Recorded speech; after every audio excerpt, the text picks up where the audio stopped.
subscribe our YouTube channel and press the bell button.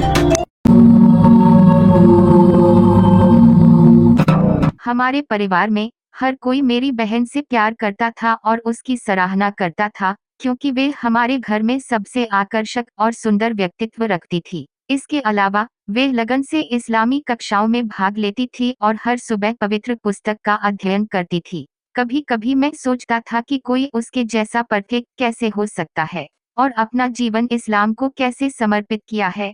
क्या यही वास्तव में धार्मिक व्यक्तित्व को परिभाषित करता है? और फिर वे हुआ जो मैंने कभी सोचा नहीं था। एक दिन जब मैं स्कूल से लौटा तो मेरा संदेह पूरी तरह से पक्का हो गया। मुख्य बाथरूम पर कब्जा हो गया था, जिससे मुझे अपनी बहन के बाथरूम का उपयोग करने के लिए प्रेरित किया गया। जैसे ही मैं बैठा, मेरी नज़र दीवार पर लटके कुछ अंडरगारमेंट्स पर पड़ी। करीब से निरीक्षण करने पर मैंने अंडरवियर के ऊपर एक सफेद पदार्थ देखा जो वीरे जैसा था। इस परेशान करने वाली खोज के बावजूद मैंने अपनी बड़ी बहन और उसके धार्मिक मूल्यों के सम्मान में इसे नजरअंदाज करने का फैसला किया। मैं निराधार संदेह के आधार पर उस पर आरोप नहीं लगाना चाहता था, हालांकि हमेशा कुछ ऐसा होता है जो उसके बारे में मेरे संदेह को जन्म देता है। यह सुझाव देता है कि वे उतनी परिपूर्ण नहीं है जितना वे लगातार खुद को चित्रित करती है। उस कार्य के बाद मुझे एक और मौका मिला जब वे बाथरूम में व्यस्त थी। उसका मोबाइल अनलॉक होने पर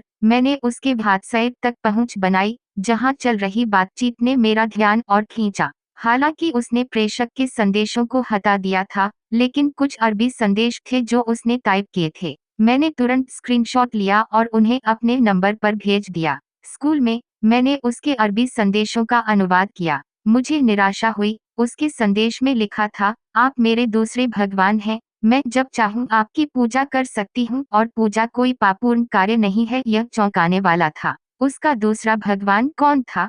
क्या वे दूसरे धर्म का पालन करती थी या वह किसी प्रेमी के साथ बातचीत कर रही थी? इस रहस्योद्घाटन ने मेरे संदेह को और गहरा कर दिया और घर में किसी को भी इस प्रेमी के बारे में नहीं पता था। इस बात पर विचार करने के बावजूद कि क्या संदेश उसकी इस्लामी प्रथा का हिस्सा थे, इस तथ्य ने मुझे हैरान कर दिया कि उसने उत्तर क्यों हटा दिए थे।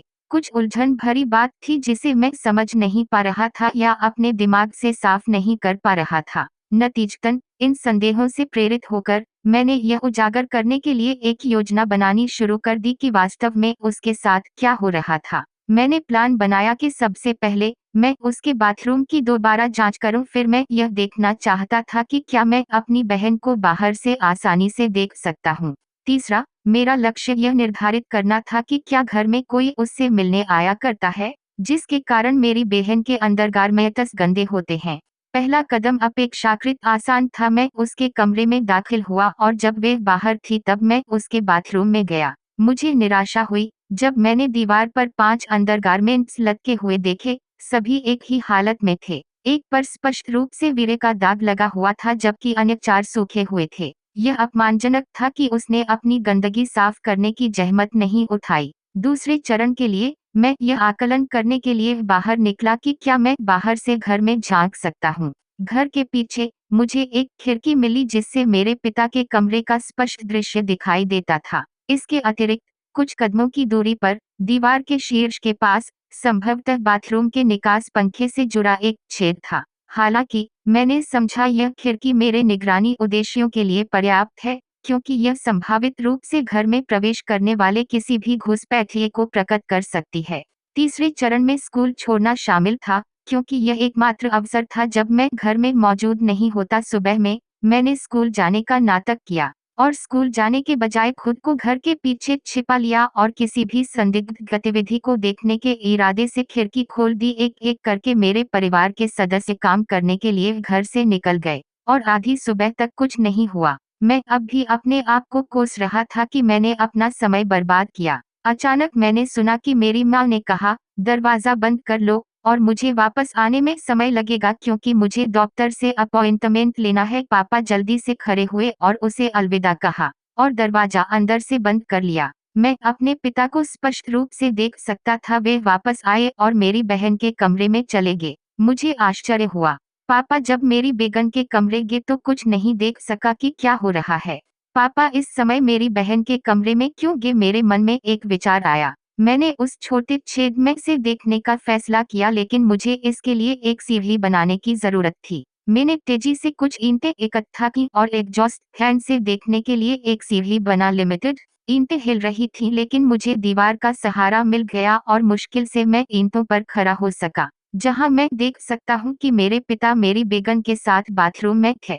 मेरी बहन हिजाब में थी, लेकिन उसने अपनी सारी पोशाक उतार दी थी। मेरे पापा मेरी बहन का हाथ पकड़कर उसे बाथरूम में ले आए। मेरी बहन ने कहा, अब हम अमर हैं, मुझे आपका प्यार और शक्ति मिली। आपने मुझे जो दिया वे अविश्वसनीय है और कोई नहीं जानता कि हमारे बीच क्या संबंध है। प्यार तो छोटी सी चीज है, लेकिन आध्यात्मिक प्रेम अमर है।